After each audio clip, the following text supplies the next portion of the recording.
Big bang, যা আজ থেকে প্রায় 13.8 বিলিয়ন বছর আগে ঘটিত হয়। আর তার আগে আমাদের সমগ্র ব্রহ্মাণ্ড একটি অতি ক্ষুদ্র বিন্দুর মধ্যেই স্থিত ছিল, যা হলো সিঙ্গুলারিটি। সিঙ্গুলারিটি পয়েন্টে সমগ্র ব্রহ্মাণ্ডের ম্যাটার ও এনার্জি হাই কনসেন্ট্রেশনে কম্প্রেস অবস্থায় ছিল, যেখানে ঘটা একটি বিস্ফোরণের পর দ্রুত সেসব ছড়িয়ে পড়ে ও 1 সেকেন্ডেরও অধিক কম সময়ের ভেতরেই আমাদের সমগ্র ব্রহ্মাণ্ডের নির্মাণ হয়। ও সেই থেকেই আমাদের ব্রহ্মাণ্ড আজও এক্সপ্যান্ড হয়েই চলেছে। এত অবধি তো আমরা সকলেই জানি, যেখানে অধিকানের এই ভিডিওটিতে আমরা জেনেছিলাম যে কিভাবে বিগ ব্যাংয়ের পর ব্রহ্মাণ্ড গঠিত হয়েছিল ও তার প্রসারণ কিভাবে ঘটছে। কিন্তু আমরা এটা জানি না যে বিগ ব্যাংয়ের আগে কি ছিল, সিঙ্গুলারিটি কি। 13.8 বিলিয়ন বছর আগে সিঙ্গুলারিটি পয়েন্টে কি এমন ঘটলো যে বিগ ব্যাং ঘটিত হলো। এছাড়াও সিঙ্গুলারিটির আগে সেখানে কি অন্য কোনো ব্রহ্মাণ্ড অস্তিত্বে ছিল। সমস্ত কিছু জানতে আজকের অধিকানের এই ভিডিওটি আপনারা শেষ অবধি অবশ্যই দেখতে থাকুন, কেননা এটি অনেক বেশি ইনফরমেটিভ হতে চলেছে। আপনারা যদি এখন অবধি অধিকান চ্যানেলটিকে সাবস্ক্রাইব না করে থাকেন তবে এখনই করুন। নতুন ভিডিওর আপডেটস পেতে পাশে দাঁড়ানো বেল আইকনটিকে অবশ্যই অন করুন। হে বন্ধুরা, আজ অবধি বিজ্ঞানের যতগুলি থিওরি রয়েছে সেসব আমাদের এটা বলতে পারেনি যে বিগ ব্যাং কীভাবে শুরু হলো বা সিঙ্গুলারিটি স্টেজের আগে সেখানে কি ছিল। তো সে সমস্ত উত্তর খোঁজার জন্য বর্তমানে আমাদের কাছে একটাই রাস্তা রয়েছে, যা হলো ব্ল্যাক হোলসের স্টাডি করা। কেননা বর্তমানে একমাত্র সেখানেই সিঙ্গুলারিটি স্টেজ দেখতে পাওয়া যায়। কিন্তু সমস্যা এখানেও একটাই, যে আমরা জানি না কিভাবে সিঙ্গুলারিটি ওয়ার্ক করে। কেননা আজ অবধি আমরা ব্ল্যাক হোলকে কাছ থেকে স্টাডি করতে সক্ষম হইনি। কিন্তু এটি অনুমান করে যে আমাদের এই ব্রহ্মাণ্ড কোনো ব্ল্যাক হোলের সিঙ্গুলারিটি থেকে তৈরি হয়েছে, এর দ্বারা আমরা অনেক কিছু জানতে পারবো। তো ব্ল্যাক হোলের সম্বন্ধে বিস্তারিত জানতে আমাদের দুটি থিওরির প্রয়োজন পড়বে, যা হলো থিওরি অফ জেনারেল রিলেটিভিটি ও কোয়ান্টাম মেকানিক্স। যেখানে জেনারেল রিলেটিভিটি সম্বন্ধে তো অনেকেই বহুবার শুনেছেন যে স্পেস টাইম হলো একটি চাদরের ন্যায় স্টেজ, যেখানে গ্র্যাভিটি হলো এই স্পেস টাইম ফ্যাব্রিকের মধ্যে তৈরি হওয়া একটি গর্ত, অর্থাৎ কার্ভেচার মাত্র। অর্থাৎ স্পেস টাইম ফ্যাব্রিকে যদি কোনো ভরসম্পন্ন বস্তু রেখে দেওয়া যায় তবে সেটি একটি গর্তের সৃষ্টি করবে, আর এই গর্ত অর্থাৎ কার্ভেচারটি ওই বস্তুর গ্র্যাভিটি হবে। একইভাবে আমাদের সূর্য, যা সোলার সিস্টেমে সবচেয়ে ভারী অবজেক্ট, তা স্পেসে অনেক বড় গর্তের সৃষ্টি করে ও তার গ্র্যাভিটির দরুনই পৃথিবী সহ সমগ্র গ্রহ এর চক্কর কাটে।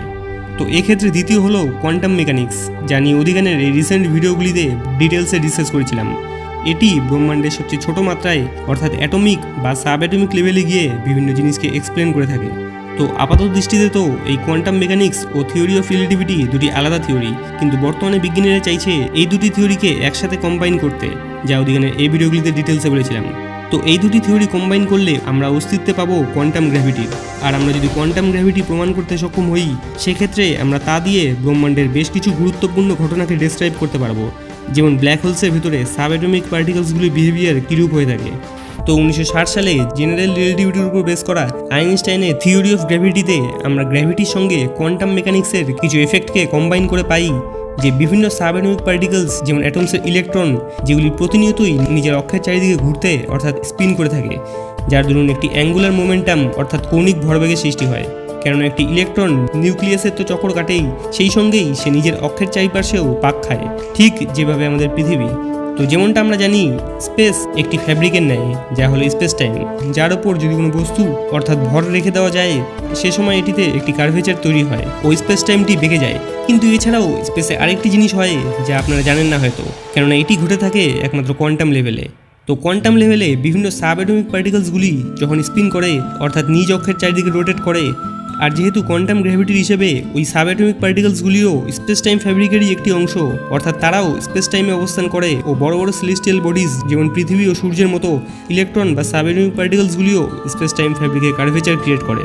কিন্তু এই কোয়ান্টাম স্কেলে শুধু কার্ভই নয়, স্পেস টাইম ফ্যাব্রিকে তারা টর্জন অর্থাৎ মোচড়ের ন্যায় টুইস্টও তৈরি করে, কেননা ইলেকট্রনগুলি নিজ অক্ষের চারিদিকে রোটেট করছে ও নিউক্লিয়াসকেও প্রদক্ষিণ করছে। একটি উদাহরণ দ্বারা ব্যাপারটি বলছি। ধরুন আপনি একটি চাদর নিয়ে তার উপর একটি ভারী বল রাখেন, তো তার ভরের জন্য চাদরে একটি কার্ভ তৈরি হবে।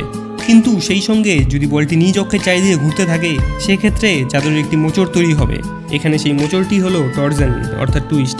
তো এক্ষেত্রে আপনাদের প্রশ্ন থাকতেই পারে যে এই টুইস্ট আমরা স্পেসে দেখতে পাই না কেন, কেননা পৃথিবী ইভেন সূর্যও তো প্রদক্ষিণ করার সাথে সাথে নিজ অক্ষের চারিপাশে ঘুরছে।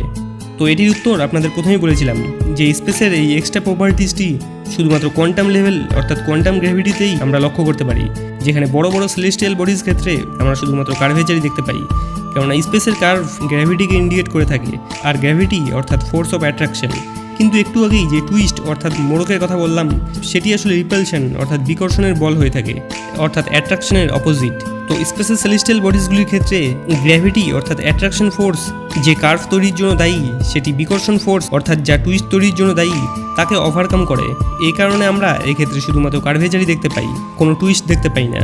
আরও ভালোভাবে বুঝতে হলে ধরুন একটি রড নেওয়া হলো ও সেটিকে বাঁকা করা হলো, তো আমরা সেখানে একটি কার্ভ দেখতে পাবো, ও সেটিকে যদি টুইস্ট অর্থাৎ মোচড়াই তবে আমরা একটি মোড়ক দেখতে পাবো।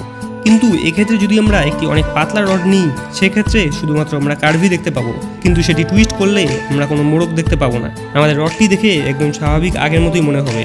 সেই কারণেই বড় বড় সেলেস্টিয়াল বডির রেসপেক্টে স্পেস টাইম ফ্যাব্রিক অনেক পাতলা ও ইলেকট্রনের এক্সপেক্টে সেগুলি মোটা হয়ে থাকে। তাই এক্ষেত্রে সেলেস্টিয়াল বডির ক্ষেত্রে আমরা টুইস্ট ও কার্ভ একসঙ্গে দেখতে পাই না। সো আই হোপ এই টুইস্ট অর্থাৎ টর্জন ও কার্ভেচার সম্বন্ধে আপনাদের ধারণা একটু হলেও পরিষ্কার হয়েছে। তো এই টর্জন ও গ্র্যাভিটির প্রপার্টিসগুলি আমরা ব্ল্যাক হোলের ভেতরেও অনুমান করে থাকি। আসলে সেখানে স্পেসের উল্টোটা হয়, যেটি এইমাত্র বললাম। ব্ল্যাক হোলের ভেতরে টর্জনাল ফোর্স অর্থাৎ রিপালশন স্পেস টাইম কার্ভ অর্থাৎ গ্র্যাভিটেশনাল ফোর্সকে ওভারকাম করে দেয়। আমরা এটি জানি যে যখন কোনো ম্যাসিভ স্টারের মৃত্যু হয় ও সেটির কোলাপস ঘটে তখনই সেটি ব্ল্যাক হোলের রূপ ধারণ করে। আর ব্ল্যাক হোল স্পেসে ওই জায়গা যেখান থেকে কোনো বস্তু ইভেন লাইটও বেরিয়ে আসতে পারে না। তো এক্ষেত্রে একেবারে শুরুর দিকে প্রথমে তো গ্র্যাভিটেশনাল ফোর্স টর্জন অর্থাৎ বিকর্ষণ বলকে ওভারকাম করে, অর্থাৎ স্পেস টাইমের কার্ভ এত বেশি হয়ে যায় যার দরুন টর্জনাল ফোর্স অর্থাৎ টুইস্টের কোনো অস্তিত্বই থাকে না। যার পর এত বেশি গ্র্যাভিটির দরুন সমস্ত ম্যাটার একটি বিন্দুতে ধীরে ধীরে কম্প্রেস হতে থাকে ও এভাবেই ব্রহ্মাণ্ডের সমস্ত ম্যাটার স্পেসের একটি ছোট বিন্দুতে জমা হতে থাকে, অর্থাৎ স্পেস টাইমের কার্ভ অনেক গভীরভাবে বাড়তেই থাকে ও একটি বিন্দুতে ভয়ঙ্করভাবে সংকোচন হতে থাকে। এভাবেই ওই পয়েন্টটি সিঙ্গুলারিটিতে রূপান্তরিত হয়, যেমনটা আজ আমরা ব্ল্যাক হোলসের ভেতরে দেখে থাকি। তো এই অধিক সিঙ্গুলারিটি পয়েন্টে আসার পর টর্জনাল ফোর্স ধীরে ধীরে স্ট্রং হতে শুরু করে। এর দরুন যে ম্যাটারগুলি গ্র্যাভিটির জন্য সিঙ্গুলারিটিতে কম্প্রেস হচ্ছিল তা আর কম্প্রেস হতে পারে না, কেননা সেই মোমেন্টে অ্যাট্রাকশন ফোর্স অর্থাৎ কার্ভেচারের তুলনায় রিপালশন ফোর্স বেশি হতে শুরু করে। কেননা আমরা জানি মাসকে এনার্জিতে কনভার্ট করা সম্ভব ও এনার্জিকে মাসে। তো এক্ষেত্রে ওই পয়েন্টে যেই এক্সট্রা হাই ডেন্সিটিতে গ্র্যাভিটেশনাল ফোর্সের এনার্জিগুলি ছিল তা রূপান্তরিত হয়ে নতুন ম্যাটার অর্থাৎ পার্টিকেলস তৈরি করতে শুরু করে। আর এর দরুন ব্ল্যাক হোলের মাসও বাড়তে থাকে ও একই সঙ্গে পার্টিকেলস তৈরি হওয়ার জন্য বেশি মাত্রায় তাদের স্পিনের দরুন টর্জনাল ফোর্সও তৈরি হতে থাকে। এভাবে টর্জনাল ফোর্সের বৃদ্ধি স্পেসকে আর কোলাপস হতে দেয় না। এরকম একটি অবস্থায় এসে টর্জনাল ফোর্স অর্থাৎ রিপালশন এত বৃদ্ধি পেয়ে যায় যার দরুন একটি বিশাল বিস্ফোরণ ঘটিয়ে সিঙ্গুলারিটি পয়েন্টে থাকা সমস্ত ম্যাটার ফোর্স সমস্ত কিছু বাইরের দিকে ছিটকে যায় ও সেই সঙ্গেই স্পেস তাদের অধিক পিকযুক্ত সেই কার্ভেচারটিকেও হারিয়ে স্বাভাবিক অবস্থায় ছড়িয়ে পড়ে। একটি ব্ল্যাক হোলের পরিণাম অনেকটা এভাবেই হয় ও একইভাবে সায়েন্টিস্টরা মনে করে আমাদের ব্রহ্মাণ্ডও আগে অর্থাৎ বিগ ব্যাংয়ের আগের সেই সিঙ্গুলারিটি স্টেজেও এগুলি ঘটেছিল। তো টর্জনাল মেকানিজম দ্বারা আমরা এটা জানতে পারি যে প্রতিটি সুপারম্যাসিভ ব্ল্যাক হোলস তাদের ভেতর একটি করে সদ্যজাত ব্রহ্মাণ্ডের নির্মাণ করে। আর এমনটা যদি হয় তবে এটাও সম্ভব যে আমাদের এই বর্তমান ব্রহ্মাণ্ড এরই কোনো প্যারেন্ট ব্রহ্মাণ্ডের ব্ল্যাক হোল থেকেই তৈরি হয়েছে। তো এই ক্ষেত্রে একটি কথা বলে রাখি, এসব একটু অনুমান মাত্র, কেননা ভিডিও শুরুতেই বললাম কোয়ান্টাম মেকানিজম ও থিওরি অফ রিলেটিভিটিকে আজও সায়েন্টিস্টরা কম্বাইন করতে সক্ষম হয়নি, যার উপর তারা আজও বিভিন্ন কাজ করে চলছে, যা অধিকারে এই ভিডিওগুলিতে ডিটেলসে বলেছিলাম। যেমন যার উদাহরণ হলো স্ট্রিং ফিল্ড থিওরি, যা একমাত্র 11 ডাইমেনশনেই প্রুফ করা সম্ভব।